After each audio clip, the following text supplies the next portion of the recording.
প্রথম অংশটা কি? পৃথিবীতে যত সৃষ্টি আছে, আমরা ডানে বামে সামনে পিছনে যে দিকে তাকাই সব দিকে আল্লাহর সৃষ্টি আছে না নাই? আল্লাহর সৃষ্টিটা 4 প্রকার। কয় প্রকার বলেন? মুখস্থ করতে হবে। আল্লাহর সৃষ্টি 4 প্রকার। এক, পৃথিবীতে কিছু সৃষ্টি আছে যেগুলো আল্লাহ নিজের হাতে সৃষ্টি করেছেন। 2, পৃথিবীতে কিছু সৃষ্টি আছে যেগুলো আল্লাহ নিজের হাতে করেন নাই, কুদরত দিয়ে করছেন। 3, পৃথিবীতে কিছু সৃষ্টি আছে নিজের হাতেও করেন নাই, কুদরত দিয়েও করেন নাই, তার বান্দার দ্বারা করছেন, আমাদের দ্বারা। 4, নিজের হাতেও করেন নাই, কুদরত দ্বারাও করেন নাই, বান্দাদের দ্বারাও করেন নাই, ভবিষ্যতে হবে। এটা একটা সৃষ্টি। প্রত্যেকটা দলিল দিচ্ছি। আমরা প্রথম তাওহীদের কি অংশ ভাগ করলাম?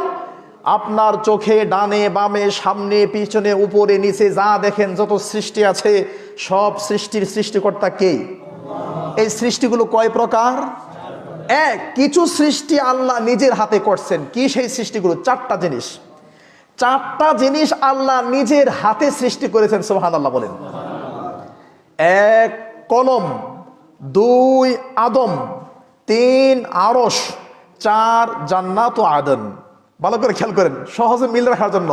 কলম, আদম, আরশ, জান্নাতে আদন, এই 4টা জিনিস আল্লাহ নিজের হাত দিয়ে তৈরি করছেন। সুবহানাল্লাহ।